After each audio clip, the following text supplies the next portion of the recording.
All right, this video is for those of you who either didn't come to my meets on Tuesday and Thursday, or you need a refresher just on what we've been doing this week. Okay, so I'm going to start with the project options that you have for your argument project.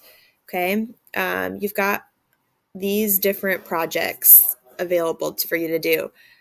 So basically, once you've done your pros and your cons, you've found your three sources and you have gone through them and all of that, you're going to be putting that information into a project.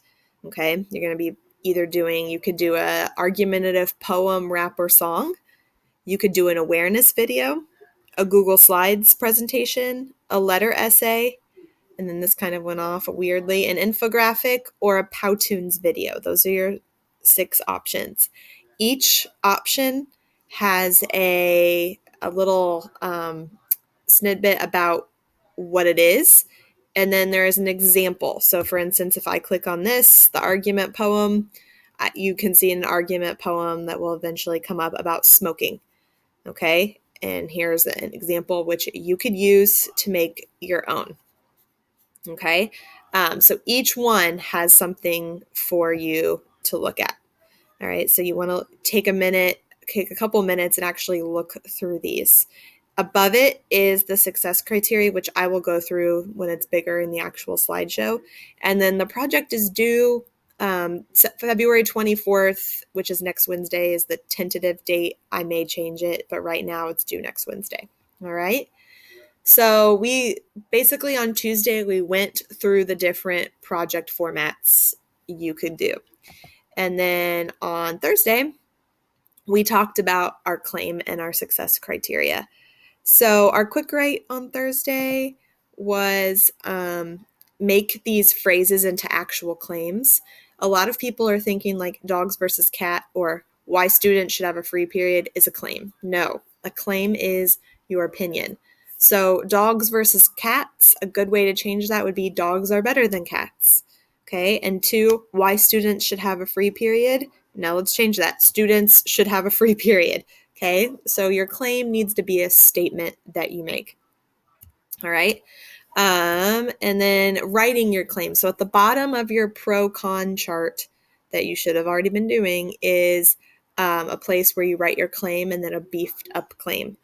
If you remember back to our informative essay, we wrote thesis statements. This is basically a thesis statement.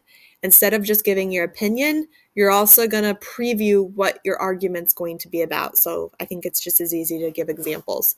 So for example, an opinion is Twinkies are delicious. The beefed up claim would be Twinkies taste better than other snack cakes because of their texture, creamy filling, and their golden appearance. Okay, second one, Diary of a Wimpy Kid is the best book. A beefed up claim would be Diary of a Wimpy Kid is an easy read that draws the reader in and makes kids love to read. Okay, you can see in both of those, I'm not just saying Twinkies are delicious, but I know in your argument you're going to talk about the texture, the filling, and the appearance. I know for the second one, the Wimpy Kid, you're just not going to say it's the best book. You're going to talk about it's easy and it makes kids love to read. So the beefed up claim gives a preview of your argument, whatever reasons and evidence you're going to use. Okay, so when you're doing this beefed up claim at the bottom of your pro and cons, this is what you're doing. An opinion versus the actual beefed up claim. You want to make one that sounds a little more professional. All right, and then as you can see, it says open your argument pros and cons, and you write that below your last source. So I just went over your options.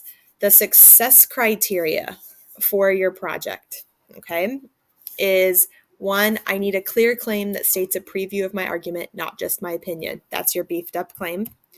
I need reasons and properly cited evidence that support my claim. Notice properly cited. Properly cited, that means you put quotes around article titles, you use article title or author. We're going to go through a little mini lesson on that next week just to review because a lot of people didn't do so well in their beach letter on the properly cited evidence. It says I need to have a counterclaim that argues against my claim and rebuttal with properly cited evidence that fights the counterclaim. So a counterclaim that argues against my claim, and then a rebuttal that fights the counterclaim and having evidence in there. I need a conclusion that summarizes my argument and brings it to a close. My argument needs to create a tone that is appropriate for my topic through words, music, pictures, etc. So if you have a project that's only going to be words, you need to set the tone with your words. If you're creating a video of some sort, and you're able to have music, obviously music can create certain tones. Or if you pick a project that has visuals in it, pictures, you can create a tone with your pictures. My project should be presented professionally and in a manner that expresses my tone. You're not going to have to present this live in front of class, but you will need to do a screencastify, kind of like I'm doing right now, where we can hear your voice, where you're presenting your project if you're not doing a video or something already. Present it professionally means talking like this, not like laughing through the whole thing or sounding like you don't care, okay? If my project format allows it, my argument should be supported with relevant visuals. So if you're doing Google Slides or an infographic, you need to have visuals, okay? Slideshows are meant to have pictures on them. And by relevant, okay, if you're doing something about how we shouldn't smoke, you shouldn't have memes about frogs on there. They need to be relevant. They need to be on topic with what your argument is. Okay, and then the last one, my project should be formatted / organized clearly and have very few spelling and grammar errors. Okay, having your conclusion at the beginning is not what a conclusion does. Having your claim at the bottom doesn't really set up your argument. So making sure you go through your argument clearly, and then if I don't want to see spelling and grammar errors everywhere. Okay, that's not a nice project look. Okay, this is a performance grade, so you need to make sure you clean it up. So that is the success criteria for your project. Okay, so basically that's what we did Tuesday and Thursday. We went over your argument project formats that you could do and the success criteria for that and making sure to beef up your claim. Okay, remember that your argument pros and cons, that was to be done first, and I didn't put it in this video because that was last week.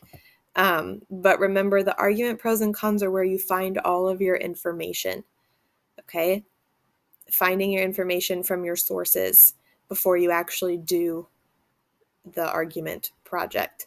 This is what should have been done last week and was actually due yesterday on Thursday. Okay, I gave you your search engines right there. You have to use those, no Google. And then you copy and paste it below.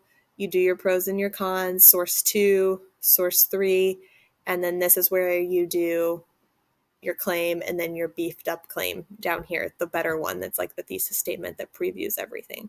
Okay, so that's where you get all the information. That's where everything from your argument project is coming from. That was due yesterday, so make sure you submit that and then move on to your argument project. There's no place in Canvas to start this. You just need to start it on your own, but there will be a place to turn it in. Okay? If you have any other questions, you need to ask me.